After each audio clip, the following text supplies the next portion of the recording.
Hi guys, Rashi here and welcome to Livber, Smoke and Mirrors. We are playing this game as part of the Choose Wisely festival that is running on Steam right now from the 8th to the 15th. So go and check out some of the awesome games on show or search hashtag Choose Wisely Festival to watch participating content. This game is a short psychological horror interactive story. 5 years after vanishing without a trace, the woman we once called our lover writes from beyond the silence. I will give birth to our creation. In 3 acts, we descend into a fractured mindscape where obsession, memory, and myth intertwine.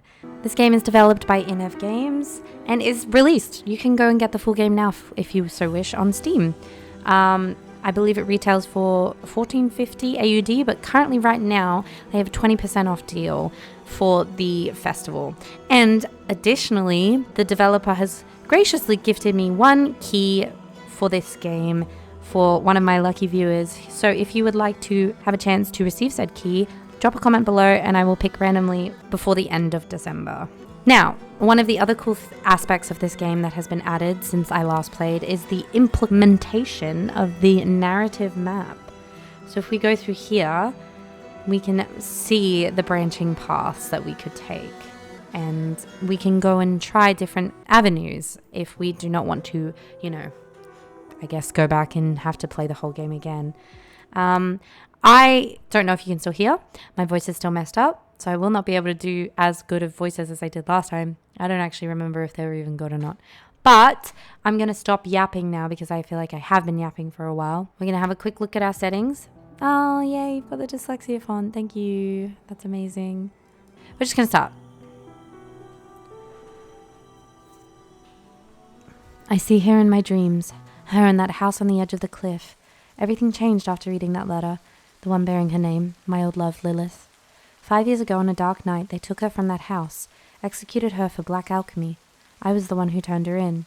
But now she's calling me back to the house, wants to bury her breath in my sins. But how? That's what I have to find out. Yeah, how the hell is she alive? I do remember this being exceptionally creepy. Act 1, welcome home, my love. The music was fantastic and the art style is also just fantastic in this game. I love the brush stroke-esque. Like, it just lends itself so well to the creepiness. Far past the Hook Haven, which is woven by the grounded ships of Livber, a coastal nation in the northwest of Gaia, governed not by a central authority but by a 5-member council known as the Court of Trade. It's highly advanced in seafaring. By the grounded ships of Livber, there's a whirlwind roaring in the east. You don't see it, you don't hear it, yet you know the power it holds, enough to alter all of Gaia, I assume, which is a windswept world of 15 island nations. A womb for gales to blow out of, but you come here. You wait standing in the heart of twilight. Silently, eyes shut. 5 years later, once again you stand at the door to this house, a letter clutched in your hand. I want to read the letter. The raindrops fall on the paper, landing with soft patterns. You grip the letter tightly with both hands, keeping it from being blown away by the wind. The silvery moonlight, trapped between the clouds, shimmers across the ink spilled from a woman's hand. You read the lines again and again and again. My love, if you're reading these lines, it means there's still something inside your heart that belongs to me. As I've always told you, death is far too ordinary a thing to keep us apart. I will give birth to our creation in our home, beneath the place we once shared. You must be with me, inside me, because our creation cannot be left undone. Turn back, pass through the dark, complete us. We were always meant to be one, and we still can be, my love, as long as you have the courage, as long as you do not fear. I am waiting for you in the Neverall. Lilith. Could this really be true, Lilith? Is she truly alive? You want it to be true, don't you? You want to hear that Lilith, the woman you left for dead 5 years ago, still lives. You long to feel her love again. Yet there's a question that won't let go of your mind. If she truly lives, how much of her is still her?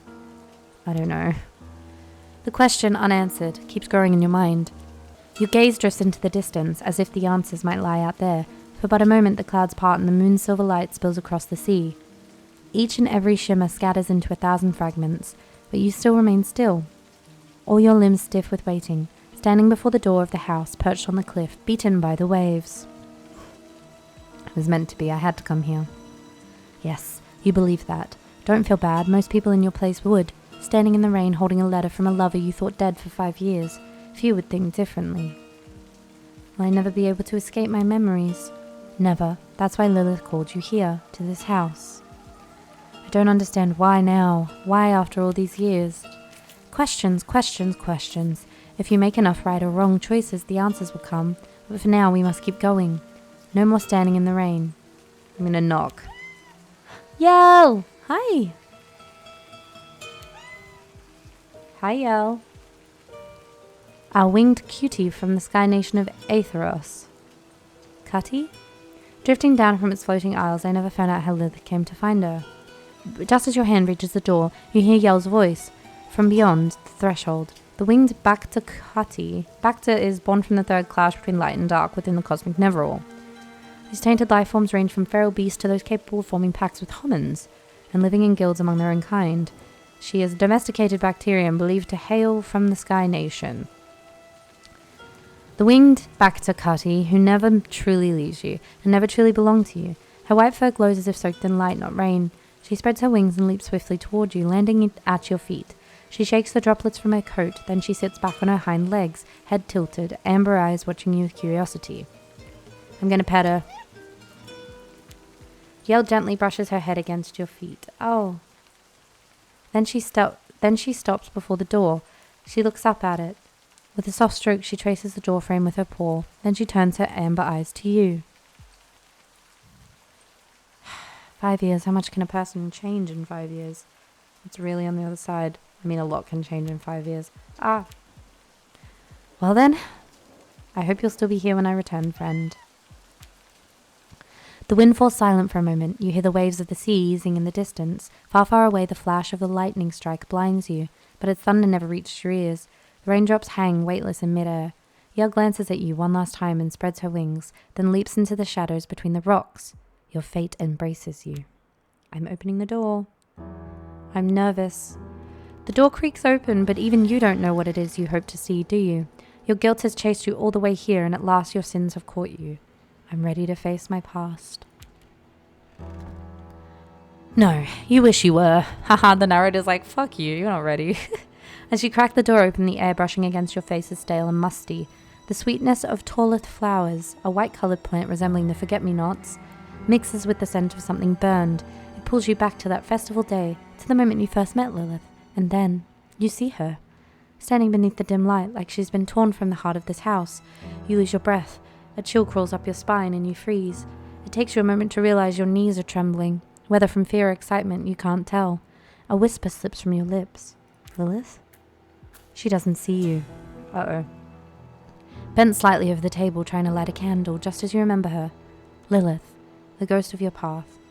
The ghost of your past. Your greatest lie and sin. Is this really her?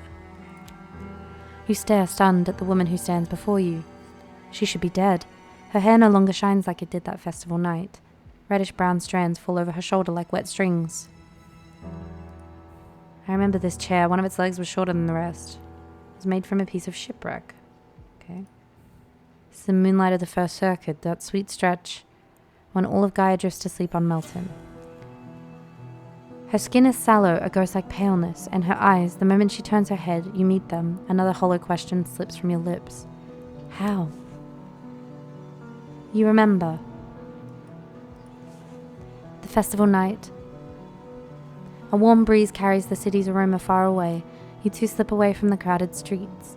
The early black's crimson glow wraps Lilith's hair like a fiery halo. The noise of celebration fades behind you.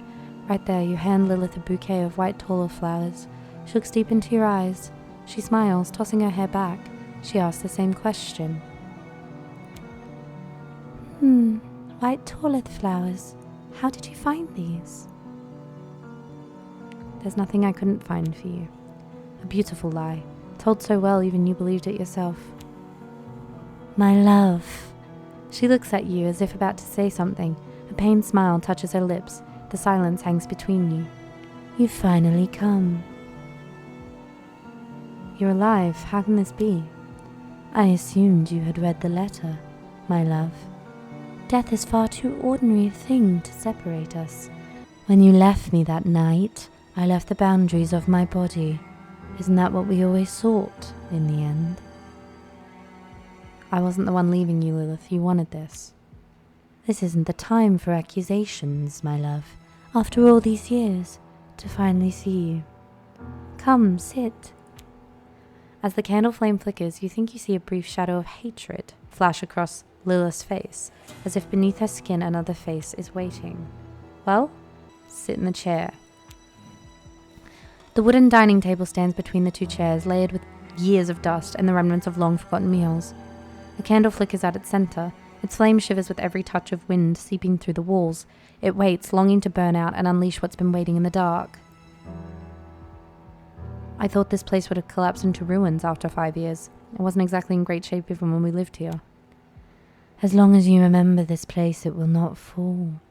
As long as your sketches of those wrinkled yellow pages remain, all those drawings you made so as not to forget, they hold this place together. Your memories.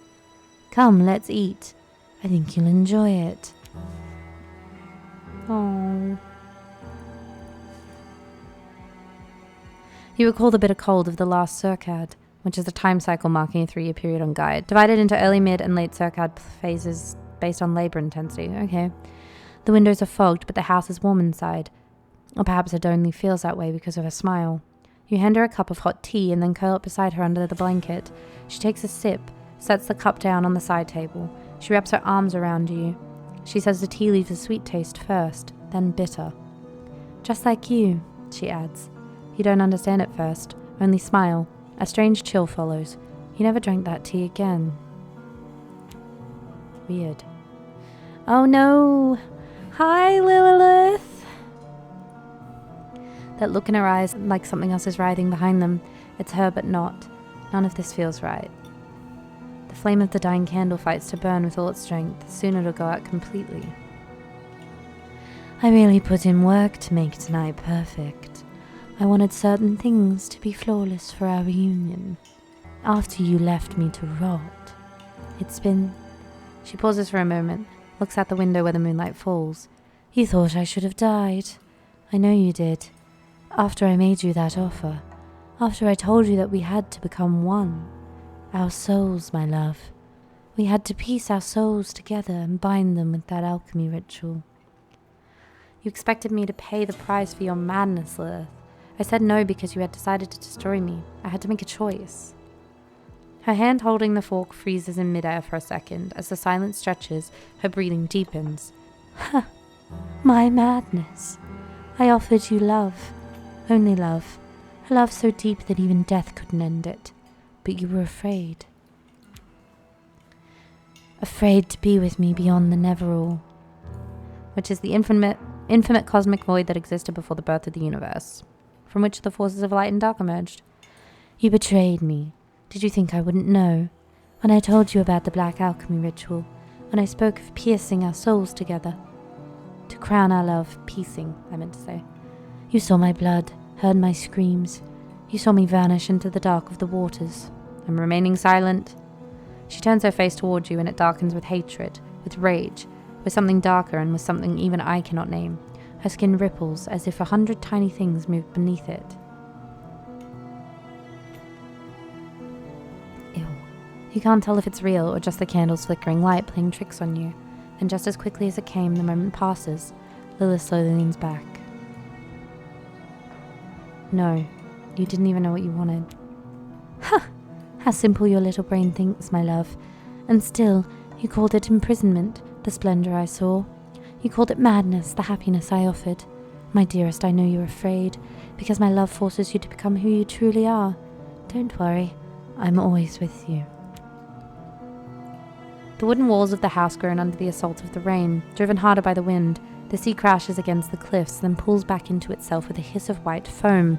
Darkness spreads ever outward beyond the horizon. For a fleeting moment, you wish you were out there, on the deck of the ship, bound for somewhere you cannot see. Too little, too late. Your madness will break both of us, Lilith.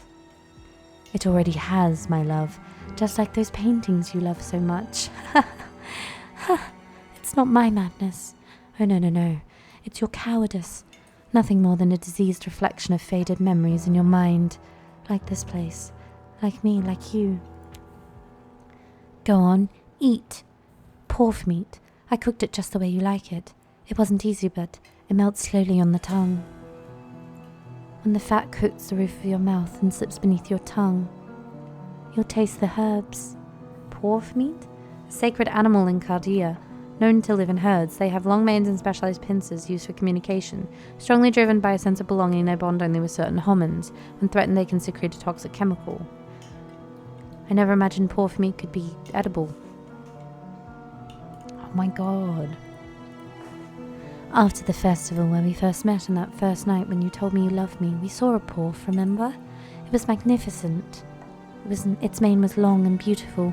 You remember, don't you, my love? Afterwards we went to get something to eat. I couldn't stop thinking about it. You were mesmerized by that creature. You kept going on about how beautiful it was, how bright its mane shone, how proud it stood. Did you really think I could tolerate that, my love? That first night we met, we didn't need anything, Lilith. No! She slams her hands on the table, leaning forward. Her face contorts with rage. Her eyes, burning wide and unblinking, bore into you, burning with intensity. No. That's exactly what we ate. You told me how much you loved me, how we'd never be apart. Do you remember what else you said? I told you I'd never leave you no matter what. That's what you said, wasn't it? It takes me a while to understand things sometimes. Like that night I ran to you. You stroked my hair and laid me down against your shoulder, whispering that you love me, but I get it now. Even then you were already thinking about how you'd leave me. Damn. Lilith doesn't take her eyes off you. Every motion she makes to cut the pork meat with her fork shakes her entire body. Her head tilts slightly, the candlelight slipping through her crimson hair. Silky strands swing gently back and forth. Your gaze shifts downward. You realize she's not slicing the meat on her plate, but pressing the blade into her own index finger with all her strength, blood mixing with the meat below. Try to stop her. Lilith, what are you doing? Your finger. What? It's nothing. Love, my love. It's sweet of you to worry. Just a brief distraction. When you're with me, everything else melts away. My anxiety, fears, pains. This is the price of my love for you. She quickly wraps her finger with one of the parchments scattered on the floor. For a moment she stares at the porcelain plate, at her blood mingled with the meat. Then spearing a piece of meat with the fork, she brings it to her mouth. She closes her eyes, savoring it with solemn intensity. Your finger, are you sure you're alright? What did you say? Yes, I'm fine, it's just... Did I ever tell you how my mother died? She was addicted to dopin, an alchemical substance that induces happiness but carries a high risk of addiction. Some people claim she was obsessed. I never wanted to believe it. I was around 7 when she had her last crisis. She'd run out of dopin and thought she could drink the liquid pleasure from her own veins. When they found her, she drowned in her own blood. Tragic, yet I used to find it funny. But now I understand why she did it. Why? Because some obsessions are meant to consume you. They have to go deep. They have to become a part of who you are. Like you, like me, or like you becoming a part of me. You understand, don't you? My love, you must be inside me. You must be inside me. Neither of us is complete until we're one. Shells within shells, voids. I've played a lot of games recently where someone's drank themselves to death on their own blood. The candle flickers, rain lashes against the windows. You listen until the soft patter of every drop echoes in your ears. Lilith's breath mingles with yours. Slowly she circles around you and slips into the darkness. The woman watches you, unblinking. She waits, impatient for you to eat. Try to eat. Oh, why are the noises? As you sink your fork into the meat on your plate, you realize your hands are trembling. The pork meat still seems to be writhing. The air grows heavier and heavier. You reach for the knife beside you and try to cut it, but the moment a thick, viscous fluid oozes out from inside the meat, your stomach turns. I put my love into it. Her eyes lock onto you, waiting for your reaction. Put the meat in my mouth! You're chewing something sweet and soft. It's cool, even blissful. For a moment you feel calm, as though everything is truly okay, but then the meat feels as if it's sprouting thorns and pain blooms across every part of your mouth. What you're crushing between your teeth hardens, forming a crust. It burns, it cuts, it moves. It twists into something alive, writhing as if giving up its final breath right there inside your mouth. A slick, slithering thing coils beneath your tongue and along your palate. I didn't mean to swallow. The piece of meat sliding down your throat thrashes wildly in your chest. As it tries to force its way back up, you feel your throat tighten, your eyes tearing up. With one final swallow, it's over. A strange emptiness opens up inside you. Look, do you see? That's the taste of my love, for you, only for you. No more running now. We must accept it. We must accept each other. Accept that we cannot live apart. We must become one. Our creation, that's why it matters. Our creation, Lilith, I mean, we didn't create anything. We couldn't have. You believe that. But if we truly loved each other enough, we could have created something long ago. But don't worry, my love, I filled the role you left behind. Your mouth goes dry. The meat on your plate glistens, juicy and full of love. If you take another bite, you know you might truly become part of this creation. No, you have to stop this, it has to end. You think you have a choice. In the end, the union we'll reach stands above everything, my love, just like our creation. The dust-coated piece of meat in the center of the porcelain plate seems to writhe with expectation. If you take another piece, you feel that you might truly become part of the creation Lilith keeps speaking of. What have you done, Lilith? I'm taking you to the thing that you always dreamed of but never dared to want, my love. The grand unification, that crystal path beyond the never-all. There we'll see what true togetherness means. I have to get out of here. There's no need to run, my love. We're here now, in that place we've always been familiar with, the place where we were together. But if you want to leave, come. You're ready to see it now. Gripping the edge of the chair, you stand up with great effort. Slowly she approaches you. Though your eyes darken, you can still see the manic grin on Lilith's face. She reaches out her hand toward you. I'm not taking it. There's no need for denial anymore. You're trying to swim against the current. You're trying to rewrite your memories. It's useless. Everything will happen as they're meant to. She hooks her arm through yours and pushes your body deeper into the house. Your feet stumble over thick books and scattered parchment on the floor. From between piles of books, a drawing falls to the ground. A drawing of yours. It depicts a door. Before you can study it further, Lilith yanks you away. You never knew she could be this strong. Where are you taking me? To the place where everything finds meaning. Oh no. There it is, that door. The one that goes to the basement. It has to be there. The cellar hatch that opens to the outside. Freedom. Your heavy shuffling steps press down on floorboards, groaning under the weight of years. At last you stop in front of the low door you remember leading to the basement. Cold, damp air rushes through the door's barely open crack, striking your face. Why did we come here? Because you want to get out. My love, isn't that right? You'll find the way down below. The ancient iron lock of the basement door unlatches. The thick wooden door creaks. As you push it open, something else mixes into the smell of dampness and rot, the foul decay of things that should have long been dead. Hands behind you gently push you into the darkness. I'm looking at Lilith. As you step across the threshold, you glance back at Lilith. The woman's crazed eyes look like they're about to burst from her skull as she stares at you. Her skin cracks open, peeling away with a pus-soaked texture. Ugh! You reflexively try to recoil, and the darkness wraps its hand around you. I fall.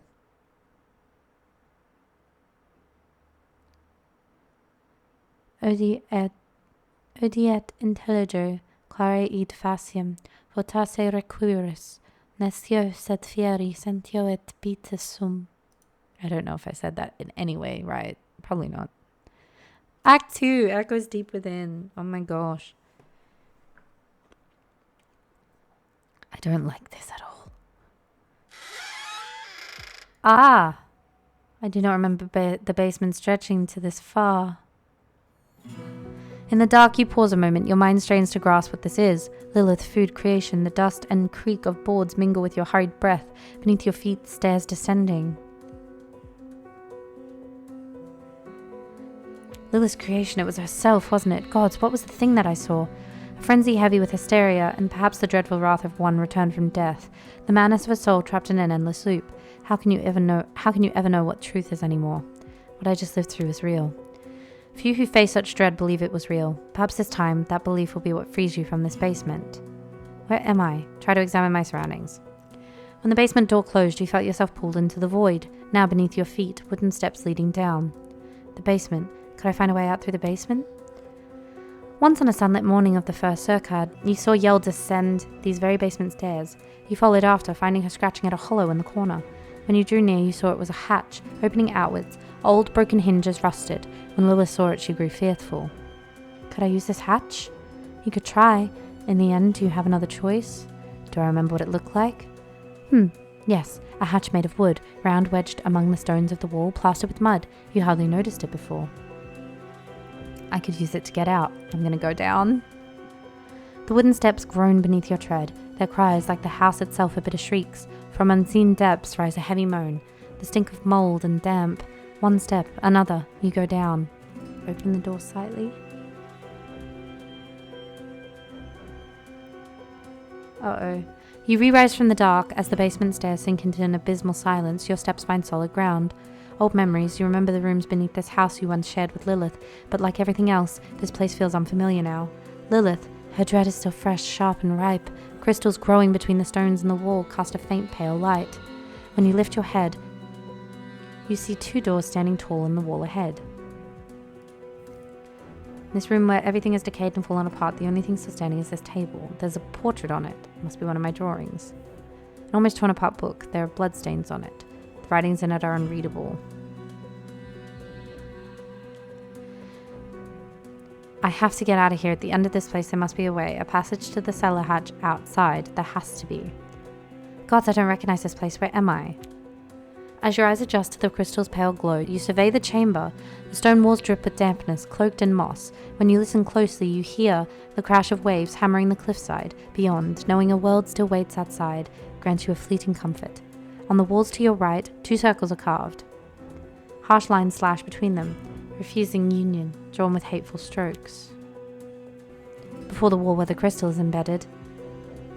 Oh shit. Fluoride crystal forced into the wall. Okay. Before the wall where the crystal is embedded, a rotten wooden table leans into decay. On it rests a broken frame coated in dust. Yes. On the floor, a melted candle and a blood-stained shredded journal. Except, I know, look at the frame. Oh. You press on through torn parchments and shattered wood. The crystal's glow makes your shadow crawl across the walls. A frame lies broken. You lift it. Beneath the dust, you're drawing. The face marred, surrounded by deranged script. Take a closer look. I always believed you'd be there when I opened my eyes. When I reached out my hands, I believed they'd find you, always. But these fragile bodies of ours, they're in the way, my love. We must be free of them, of everything that keeps us apart. Even you. Put the frame back in its place. We must be free of everything, even you, even of you, my love, my love, my love. You want to put the frame back where you found it, but it's already too late. You've disturbed something. The air is beginning to grow heavy. Your ears start to ring. I need to get out of here. I have to find the path to the cellar door fast. You push aside the books, scatter parchments and broken wood with your foot, and step closer to the doors. To the left is an iron door, rusted with the weight of years. Upon it is a symbol, old and long since stripped of meaning. The other door is heavy, made of damp wood. It creaks faintly as though breathing. Metal or wood? Wood. Probably bad choice. When you open the wooden door, the sour stench of sweat and decay greets you. Fearing Lilith might be close behind, you step inside and quickly shut the door. You look around. Like before, the room is bathed in the uncanny blue glow of crystal embedded in the wall. The air hums with expectation, and then a voice. Do you remember me? Look toward the source of the voice without responding. When you turn toward the voice, you see a young woman standing motionless in the corner of the room, her skin clinging tightly to bone. If not for her eyes, bright and piercing deep into your soul under the pale light, you might have mistaken her for a still silhouette of a statue. But then she tilts her head just slightly, and in that moment you see it more clearly. There's something in the woman's eyes, something you once knew, something you once loved. Wait a sec, I know you. Finally! She made me. From beginning to end. Yes. What? No, I didn't want this. Lilith, when she said our creation, was she talking about you? You wish it was so. You want this madness to end soon, to see Lilith's strange game come to a close. But no, this isn't the creation Lilith spoke of. This is a personal experiment of hers. What she has in store for you is something very different. Is Lilith... Shh! Don't say it. If you speak her name, she'll come. The young woman, hearing Lilith's name, presses herself against the wall. She pulls her shoulders inward, her eyes fixed on the door behind you as she speaks. I had to be good. I mean, beautiful. Beautiful, beautiful. I had to be... yes. When she pulls back... Oh my god. It's as if another face had been stretched over hers. Oh my god. When she pulls back, the crystal light reveals her more clearly. A scar runs from beneath her neck, up across her cheeks, to her hairline. Her skin is stretched tight as though cut and sewn back together along those lines. Her eyelids are gone. Her chin juts to a strange, sharp point, just as you once told Lilith you liked faces like that. The fingers she wraps around her arms are thin, impossibly long, longer than anyone should be, as though filed down, extended, altered, again exactly the way you once told Lilith you liked them. The woman before you looks like someone who has been worked on constantly, reshaped piece by piece since she was a child. How? How could she do this? The young woman rises from where she cowered against the wall. For a moment her smile reminds you of the woman you left at the table above. She sways her body slowly, just as Lilith used to. Then she takes a gentle step forward. For you, my love, I've become exactly the one you wanted. That's what you always wished for, isn't it? Look, I've become the body you desired. Lilith, I loved you for who you were. The young woman hesitates for but a moment. She tries to furrow her brows, but the skin stretched over her face won't let her. But my lady told me if I stayed pretty, I'd always be loved. That's what she said. She said. But I got pretty, didn't I? Yes, fit to a T. You don't need to be sad anymore. You're not sure if there's anything else you could say. What words are there for someone curled in a corner, experimented on, reshaped and tortured for who knows how long? Alright, then alright. Will I see my mum now? Will I see her, mum? Her eyes glaze over as she tilts her head slightly. You can see her body start to tense. And why am I still so cold inside? I don't know. But you said it to he. You said you loved it. My lady said so. If you loved, she'll take me outside. With the sun, warm. She said I'll see it all. What could you possibly say? You cannot know if this woman will ever see a world beyond the damp stones of the cellar. Before you stand someone crushed under dreams, broken apart and ground to dust by the hopes of things that never survive their shell. For a moment you hesitate. Do you know how to get out of here? I can help you see the waves, the sun, if you show me the way. Leave? No, can't. My lady, find me. I can't go. I'm here. I'll stay here. I'll wait for you. You'll come. She presses herself even tighter against the wall. You can see the terror in her eyes. There's a beautiful world waiting for you outside. Waves, huge, towering waves. When they crash against the cliff's edge, they send up sprays of white pearl-like foam. Whoosh! Books that tell of incredible tales and stories. She doesn't understand the words you say. With her hands over her ears, she just stares at your face. Her lips move constantly. I'm here. I'll stay here. I'll wait for you. You'll love me. She said so. We can escape. Do you understand me? I'll stay here. You'll come. You'll come back. You'll love me. You'll come. Aye. Whoa, she no longer hears you. Curled up against the wall, hands over her ears, this hollow shell just rocks back and forth, murmuring that you'll come back, that one day you'll love her. The chains wrapped around her neck are drawn so tight, no force could ever free her from this place. I need to find a way out of this room. As the heavy weight of the air presses down on you, your eyes catch the doors nestled among moss-covered wooden panels on the wall to your right. The first door is made of unpolished wood, but its surface is intricately carved with winding grain patterns like real tree bark, dried moss fragments, and root designs reaching upward. It looks as if it's been carved from the trunk of an actual tree. The second door, by contrast, doesn't look natural at all. Its surface is nearly ivory white, but faintly glowing raised patterns appears. Human bones, ribs, finger joints, jaw fragments, all intricately carved and joined together. You can't help but admire this art. A small description is etched near the edge of the door, the most delicious other familiar.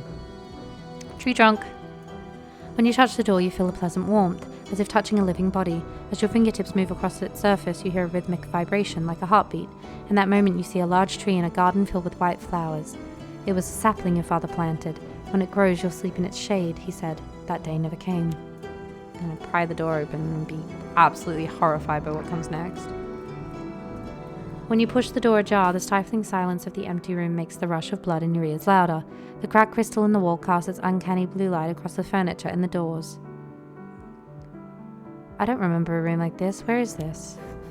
Oh.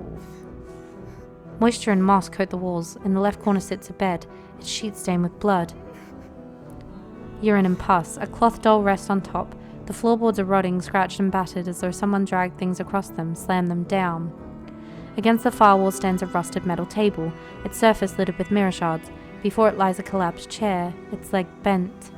Brown stains cover it so completely that you can no longer guess its original colour. Could the ragdoll belong to the young woman from the other room? The doll is in shambles, stained with black blotches. Its eyes, long since gouged out, one arm dangles loose. Its fabric looks like it's been torn open and stitched back together again and again, in different places. The padding that once gave its head shape has been entirely removed. Patches of mismatched cloth are sewn haphazardly across its body. Lying lifeless on the bed, the ragdoll is a reflection, a crude replica of the woman murmuring to herself by the wall. Maybe it's best not to touch this doll. You slowly step back, deciding it's best not to disturb the endless rest of a toy filled with the marks of the past. Unlike the woman who's been experimented on, this doll seems to have found a peaceful sleep. Do you think this ragdoll can dream in its sleep? As it has endured all this time the eternal and unending torture of a ruthless evil forced upon her, and has yet to be destroyed and scattered to dust by now, then the answer to that question must be yes. Is there anything on the table pushed against the wall? The broken mirror leaning against the wall has nearly ornate, carefully crafted edges, but the glass itself is shattered right down the middle, as if someone tried to break through from the inside. The crushed and bent metal table is unusable. In its lower right corner, dry blood-stained fingerprints remain. Look closely at the table. The table has a metal surface, scratched, dented, and gouged repeatedly, but neither the marks nor the dried blood-stained fingerprints catch your attention. When you crouch beneath the table, you notice layers of deeply scratched words. If we're beautiful, we'll be loved. If we're beautiful, we'll be loved. Lilith's hatred is soaked into every corner. I think I've seen everything there is to see here. Time to move on and find a way out. You turn toward the doors. One looks old at first glance. Its wood is dark brown, fading to grey in places. Cracked and mildewed with time. There's no visible handle, only a notch in the frame. Worn smooth, not by force, but by habit. The other is newer by comparison, but it's not the honest kind of new. More like something rotten, polished up and presented as good as new. Its wood is pale, grainless, unnatural, and in its centre sits a silver knob. I want the old door. You press your hand against the hollow space and push. The surface isn't warm, but not quite cold either. Still, like the moment when a corpse has only just begun to cool, like the remnant of an existence once lived then abandoned.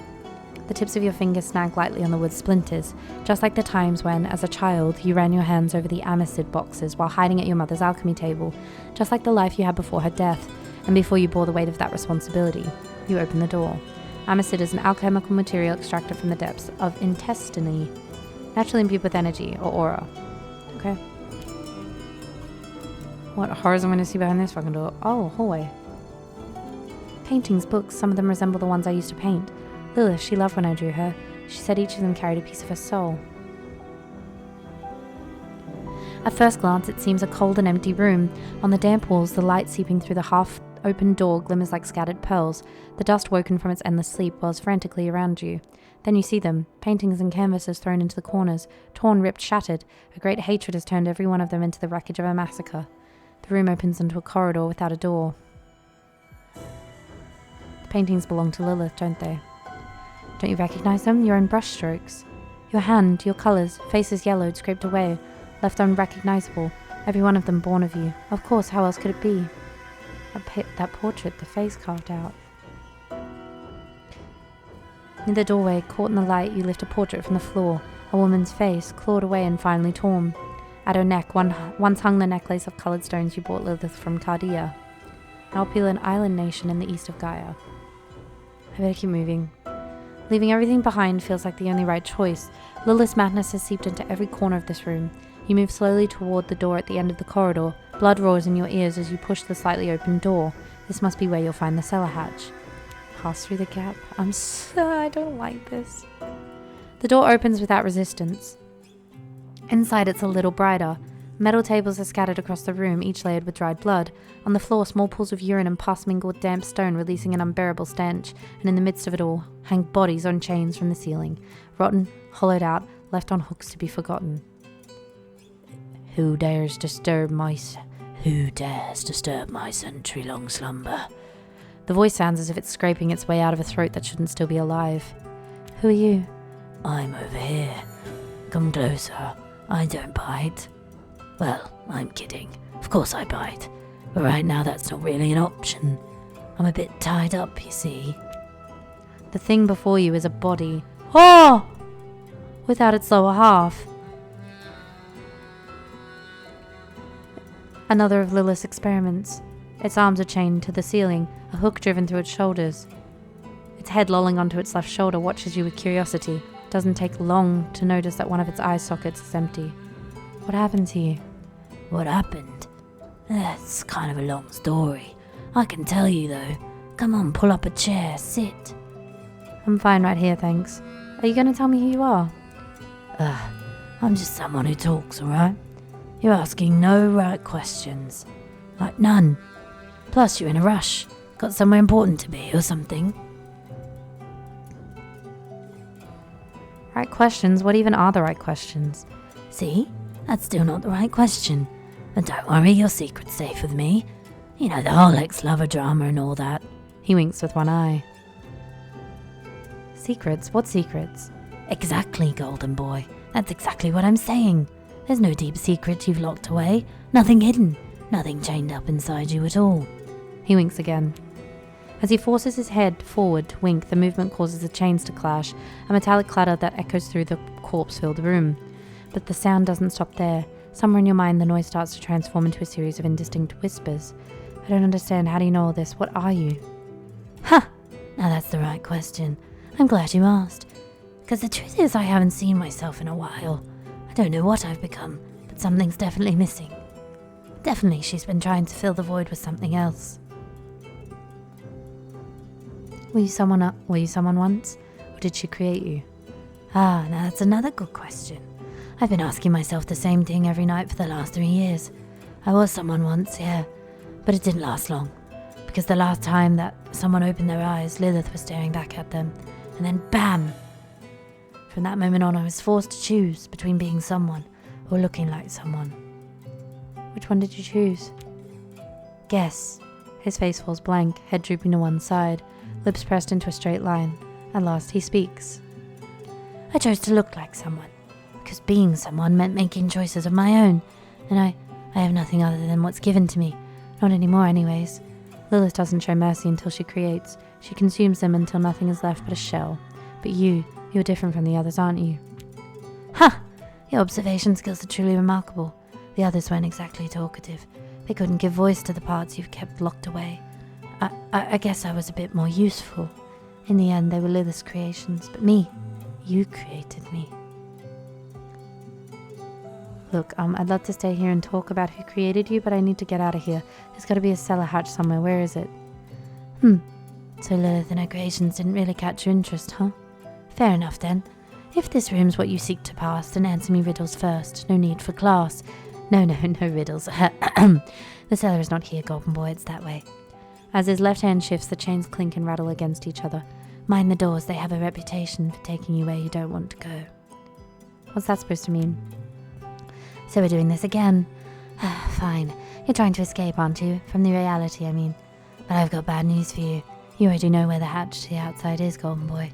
You've known all along. You just don't want to go there, because this isn't the place you ran from. It's the place you ran to. The place you'd rather stay. I had to come here. There's no other choice. Oh great, here we go again with the legendary destiny speech. I had to come, there was no other choice, blah blah blah. None of this was ever your doing, right, golden boy? Everything just happened around you and you were just a poor little leaf tossed around in the stream of creation. Open your eyes already. A silence with a brief lifespan fills the room. Damp seeping from the walls mingles with rusted iron. For the first time you clearly sense the cold choking air around you. A shiver runs up your back. The light of the crystal set into the wall stings your eyes. It's been how long since I'm like this? Let's see. I think it was after you believed your mother had died? Before your father blamed you and let his last breath fade into the ocean? Long after you sent Lilith to her death and still tried to live on? Way after that. Come closer, I want to show you something. Don't move. Come closer, golden boy, I'm not going to hurt you. We're on the same side after all. Okay? Alright then, here we go. Hold out your palm a little more. Yes, do not Drop it. Ugh, I really hate this part. Put out your hands. As you stand directly in front of the corpse, the stench becomes almost unbearable. Inside his empty eye socket, you catch a faint glimmer, something shimmering. Then the body starts to retch and convulse. Then, he grips his chain tightly as something thick rises up his throat. At last, a dark reddish fluid oozes from his mouth, and he vomits onto your outstretched hand. A mouthful of thick, warm bile fills your open palm, but within that heavy heat, there's something there. Ah, damn, give me a second to catch my breath. It's never easy coughing up the things Lilith stuffed inside me. Here you go, golden boy. Pretty sure this belongs to you. What's that? A crystal, unformed, still translucent. Something you once said when you truly believed you loved Lilith. A memory, your greatest joy and your greatest lie. That feeling clung to Lilith. She took it, turned it into a ritual, shaped it and made it something else. Which memory is this? You watch as the corpse's breast slows. The single eye sunken into its skull begins to dim, fading softly. A faint, genuine smile forms across its face. It can no longer speak. Look at the crystal. As you wipe your hand clean, the round, translucent crystal is revealed. Veins pulse across its surface with a blue energy throbbing like living tissue. Inside the orb, a vision takes shape. You feel Lilith's warm body against yours, the softness of her lips pressing into you, her fingers threading through your hair, her breath hot and immediate against your neck. Your body trembles, you're biting, tearing, devouring each other, consuming until nothing remains between you. And in that moment you're whole, truly complete. Your bodies dissolve into one another and you touch the essence at the core of Lilith's being. Then with your lips pressed to hers you begin to speak. I'll never let you go, my love. The crystal shatters in your hand, a sharp flash, and then thousands of tiny fragments scatter across the room. The corpse before you slips free from its chains, crashing into the pool of fetid, pus-laced water below. With one last effort, he turns his face toward you. I said the things you couldn't. Now the words are yours, golden boy. Break free from your chains. Unlock them. We'll meet again very soon.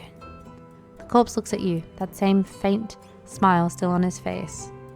The silence in the room deepens. Now I'll also carry the things you can no longer say. The corpse doesn't respond to your touch. In the stillness, it looks almost like it's fallen into a peaceful, restful sleep. Better find a way out of here. As you return to searching the room, you feel something settle over you, a sense of expectation. The doors stand slightly open. Uh-oh. The lifeless bodies strewn across the chamber are watching you. On the wall to your right, you see two distinct doors once again. The first door is sealed with rusted chains, but the chains aren't locked together. They merely hang there, as if they try to hold something back and failed. The other door stands slightly ajar. Beyond it, nothing but darkness. No light, no life. Chain door! The chains draped over the door aren't tightly bound together. They simply hang there heavy and loose, as if they once tried, with all their strength, to seal something shut, and failed. From beneath the door, a faint cold breeze flows out, carrying with it a soft flickering glow. Chain door. Oh. You open the door and step inside. Your foot is met with a smooth surface without any texture. No stone here, no dust, not even an echo. Silence, a cold whiteness. This room is bright, far too bright. The light, overwhelms your eyes. There is nothing left that could remain in shadow. Where am I? Doesn't matter. Your gaze falls upon the white door standing directly before you. Ordinary, with nothing particularly striking about it. It simply waits for you to open it and step through. Why is it so silent and empty here? What happened to the sound of the water crashing against the stones beyond the walls? Look, none of that matters right now. You need to reach the door as soon as possible and leave this place behind. Just do as I say. Maybe in this silence I can rest a little. Move toward the door. Your footsteps echo upon the smooth stone. Because you have no shadow, you cannot be sure where you tread. It feels less like walking and more like gliding. This feels horribly wrong.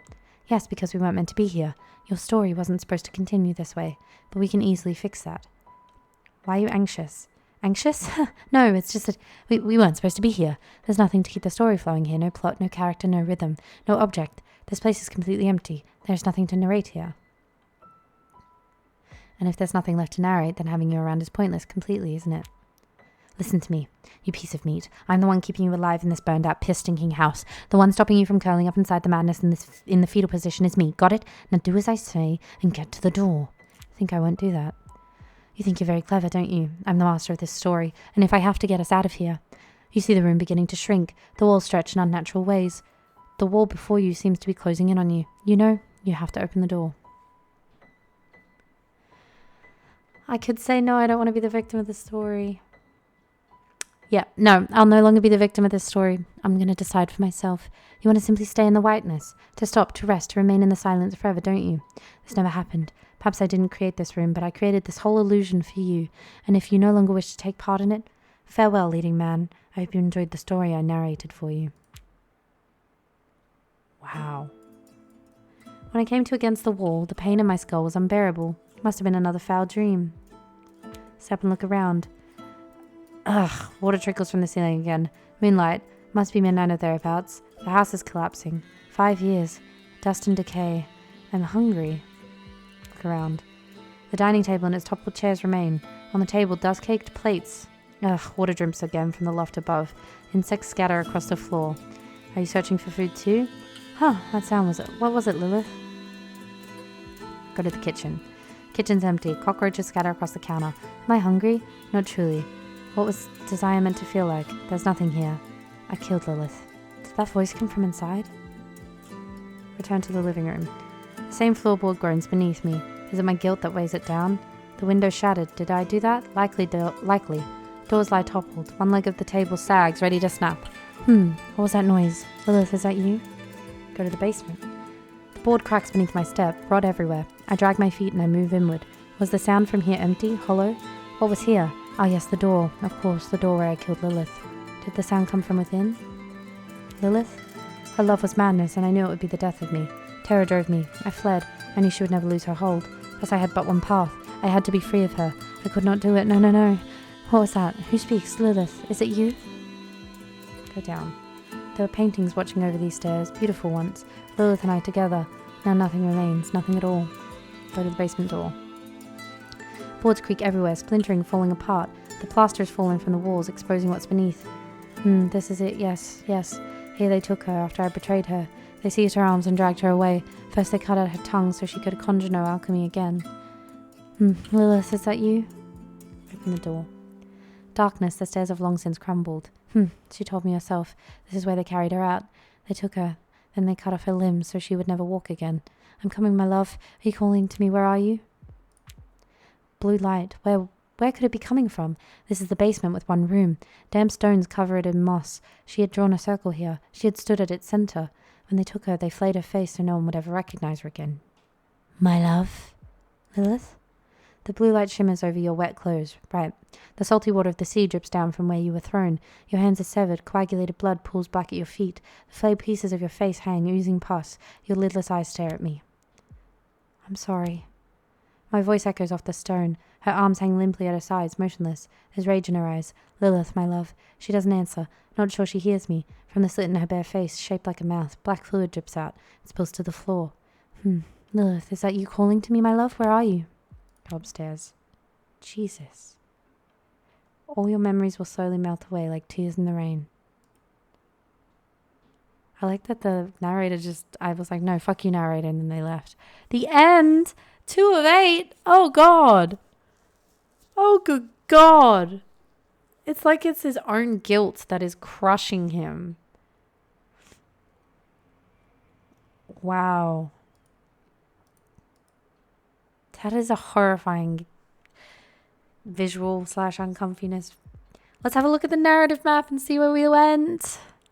Okay, so we had at the door before the dining table. So, okay, we went to the basement B, or there's the one where she can attack you, I guess, and there's an ending here. Stairs, we went to the entrance. We did not go to the attic. There's another ending you can get there. There's Clara B and there's Clara A, or there's the alchemy room. We went to the alchemy room. The picture room in Keenan. We got to the white room. And we got this ending. Interesting. How do we get this ending? There's... Oh, okay. This, you can get it 2 different ways. So we never even got to Act 3. Damn. Okay. Well... Unfortunately, I am out of time at this current moment, but this is awesome. I love the idea that we could just go. So basically, if I wanted to pick something different, I think I could go back here to the stairs. I can click on it. And here I am. I'm at the stairs. So I am going to have a lot of fun going through the rest of this game and just seeing what all the different endings are and uncovering the rest of this story. I would have loved to get to Act 3 to see some resolution to this story, but I kind of like the idea that you guys could go and do it and find out for yourself.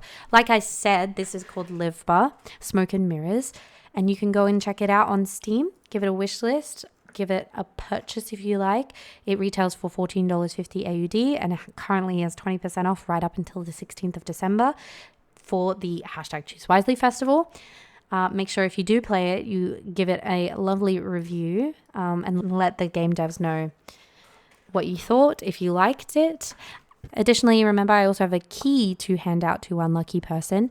Make sure you leave a comment below before the end of December and I will pick someone to receive a free copy of this game.